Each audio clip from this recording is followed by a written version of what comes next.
स्वातंत्र्यवीर सावरकरजी की जय. कमाल. रसिकाओ, पुन्हा एकदा समारोपाकडे यायच्या आधी आज त्यांच्या सहकार्यानं आम्ही हा कार्यक्रम सादर करू शकलो त्या भारतीय आयुर्विमा महामंडळ आणि TJSB या सगळ्यांचे मनापासून आभार. अर्थात सप्तसूर या संस्थेच्या संदीप माळवींचेही मनापासून आभार.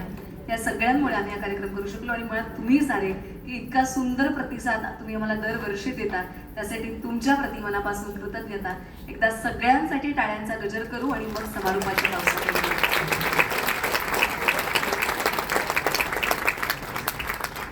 समारोपाचा पाऊस कोणता असणार रसिको? मी तुम्हाला सांगू, हा सगळ्या पावसामध्ये एक सातत्याने वाटत राहतं की पाऊस खुणा उमटायच्या असतील तर पाऊस की बरोबरीने काय रुजलं पाहिजे, तर माणूस की रुजली पाहिजे. केव्हा म्हणता येतं की पावसारे वागना पाऊस असल्यासारखा, पावसारे वागना पाऊस असल्यासारखा, काय धिंगाणा तुझा माणूस असल्यासारखा. खरोखरच अशा पद्धतीने पाऊस वागायला लागला की वाटतं नको बाबा, माणसासारखा होऊ नकोस, तुझ्यासारखा आम्हाला व्हायला शिकव.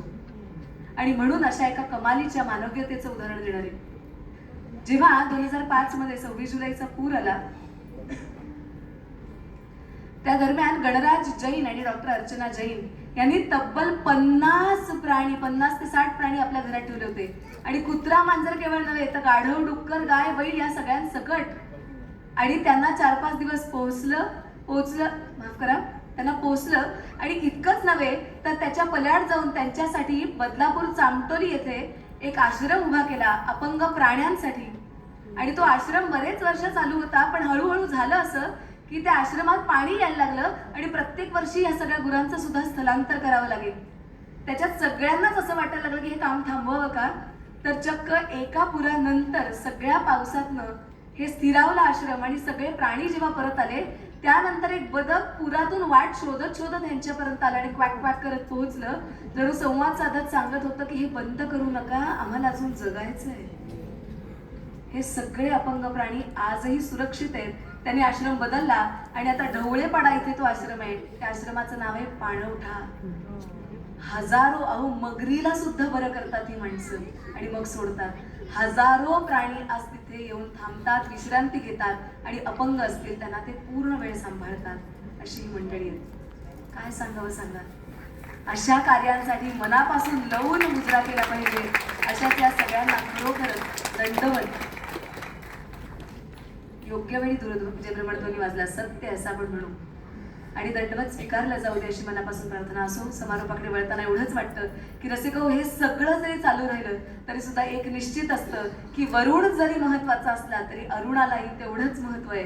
कारण आदित्यात जायते वृष्टी ही हाच न्याय असतो.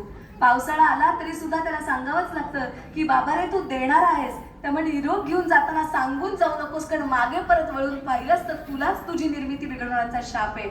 असं करू नकोस. तू पुढच्या पावलानं जा, तुझं देणं आम्हाला देत राहा.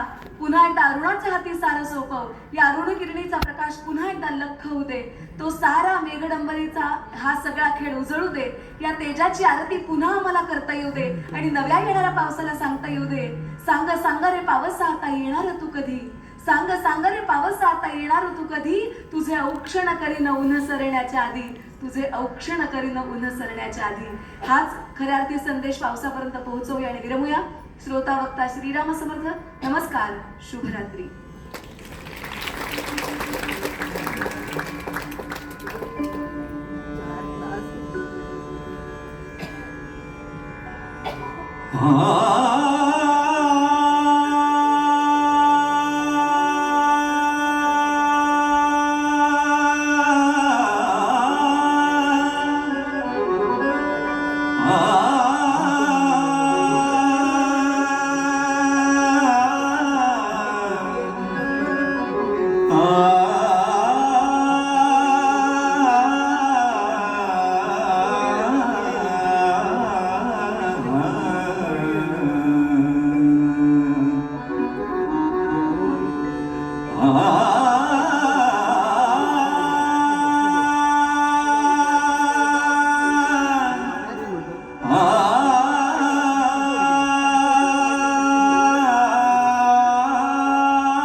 धीम तन धीम तन ओरधन धीम धीम तन ओरधन धीम तन धीम तन ओरधन धीम तन ओरधन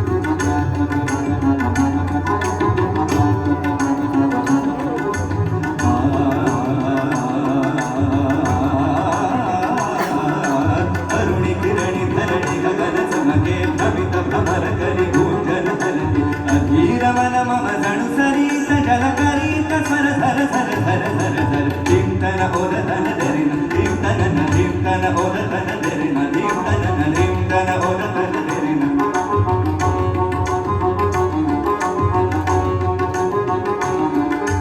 बरसत बरसत बरसे बरसे दिव्य भान स्वर्ग देश बरसे तरसत तरसत तरसे तरसे मन दृशात तव कृपेस तरसे मम अंतरात मन मंदिरात स्वरताल साज आज घुमतो मन धुंद आज तव गुंजनात गुरुराज आज तुझसी दास स्वरतो फिरते धरती धूर्त ननन अवती भवती धूर्त तन मन गगनी अवनी भरुनी कण कण